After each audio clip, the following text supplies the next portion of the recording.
అనుకుంటున్నాడని Bible చెప్తుంది అంటే వినయము, దీన మనస్సు. హల్లెలూయా.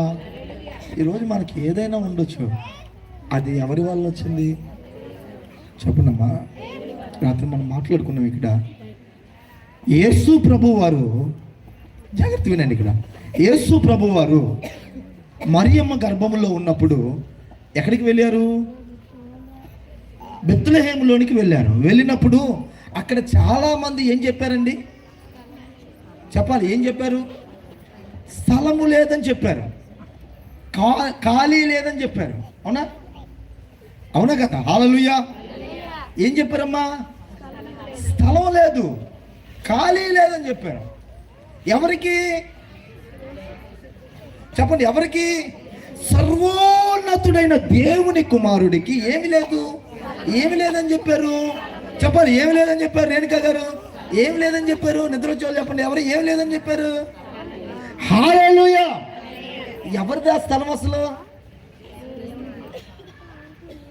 ఎవరిస్తే ఆ స్థలం వాళ్ళకు వచ్చింది? ఎక్కడో ఐగుప్తు దేశంలో బానిసగా బ్రతుకుతున్న వారిని దేవుడు ఎన్నుకొని ఏర్పాటు చేసుకొని ఈ బెత్లెహేము దాకా నడిపించాడు. ఈ బెత్లెహేములో వీరికి స్థలం ఇస్తే ఈరోజు దేవుడిచ్చిన ఆ స్థలాన్ని వీరేమన్నారండి? ఆ రోజు వాళ్ళు ఏం లేదన్నారు, ఈరోజు మనం ఏం లేదన్నాం. ఖాళీ లేదు, ఏం లేదన్నాం. టైం లేదు, ఏం లేదన్నాం అండి. ఆ రోజు వాళ్ళు ఏం చేస్తారు? స్థలం లేదన్నారు. ఈరోజు మనం ప్రార్థనకి రామ్మా అంటే ఖాళీ లేదు. ప్రార్థనకి రాయ్యా, టైం లేదు. ప్రార్థనకి రా, నాకు బాగోదు. ప్రార్థనకి రా, నేను నాకు ఫలానా, ఇగో మరి దేవుని సన్నిధికి రా, నాకు చుట్టాలు వచ్చారు. ఎన్ని పిచ్చి మాటలు చెప్తున్నాను. ఒక్క విషయం గమనించు, ఇది ఇచ్చింది ఎవరు? టైం ఇచ్చింది ఎవరు? అసలు నీకు అసలు టైం ఇచ్చింది ఎవరు? చెప్పండమ్మా. ఒక రోజు టైం ఇచ్చేది ఎవరు నీకు? కానీ నీకు దేవునికి టైం ఇవ్వడానికి నీ దగ్గర టైం లేదు. హల్లెలూయా. ఎంత దుఃఖపడతాడు చూడండి ఒకసారి దేవుడు. నేను వీరికి బ్రతకడానికి టైం ఇస్తే వీరు నా మందిరానికి రావడానికి టైం లేదు. 2025లో నన్ను స్తుతించడానికి టైం లేదు, ఖాళీ లేదు.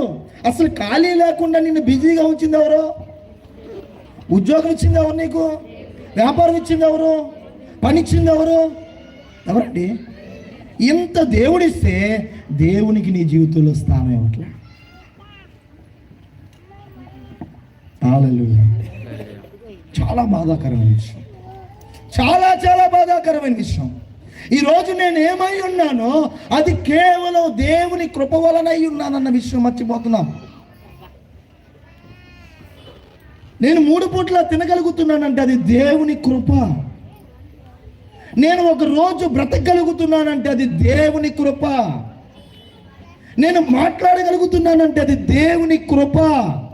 ఈరోజు 4 రూపాయలు సంపాదించుకుంటున్నానంటే అది దేవుని కృప. మనం ఏం చేస్తాం తెలుసా? ఒక 4 రూపాయలు వచ్చిన తర్వాత భూమి మీద నిలబడాలి. ఎక్కడ? మన అడుగులన్నీ ఎక్కడ? ఆకాశంలో అడుగులు, ఆకాశానికి నిచ్చెనలు. ఒక మాట చెప్తానమ్మా, ఇచ్చిన దేవునికి తీసుకోవటానికి ఎంతసేపు రా? ఈరోజు ఆరోగ్యం ఇచ్చిన దేవుడికి తీసుకోవటానికి, ఆరోగ్యం ఇచ్చిన దేవుడికి దగ్గరికి రమ్మంటే 2025లో నాకు సమయం లేదని చెప్పావే, టైం లేదని చెప్పావే, ఓపిక లేదని చెప్పావే. ఆ ఓపికనిచ్చింది ఎవరు తెలుసా నీకు? ఆ విషయం దేవాది దేవుడే. ఆయన ఇచ్చాడు. ఆయన ఇచ్చిన దాంట్లో ఆదివారం ఒక్క రోజు ఎంత దౌర్భాగ్యమో తెలుసది? ఎంత ఎంత ఎంత నీచమైన పనో తెలుసది?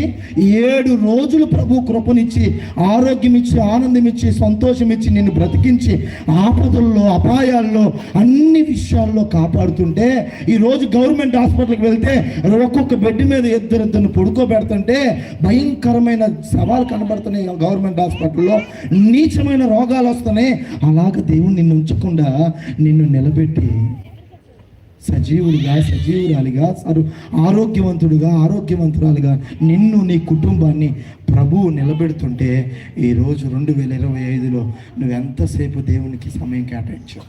ఈవెన్ ఆదివారం దేవుని సన్నిధి మానేసిన వాళ్ళు ఎంతమంది ఉన్నారండి? ఎంత బాధపడి ఉంటాడు దేవుడు. దేవుడే గనక నీతో మాట్లాడుతుంటే ఆయన దుఃఖం ఎంత ఉంటుందండి. నాకు మాగా నా కుమార్తె 7 రోజులు నిన్ను బతికించి బాగు చేసి ఆరోగ్యం ఇచ్చి అన్ని విషయాల్లో కాపాడుతూ 7 రోజు నా కోసం 2 గంటల టైం గడపలేకపోతున్నావు నాన్న. నిన్ను బట్టి నేనేమనుకోవాలి? నిన్ను బట్టి నేనేమనుకోవాలి?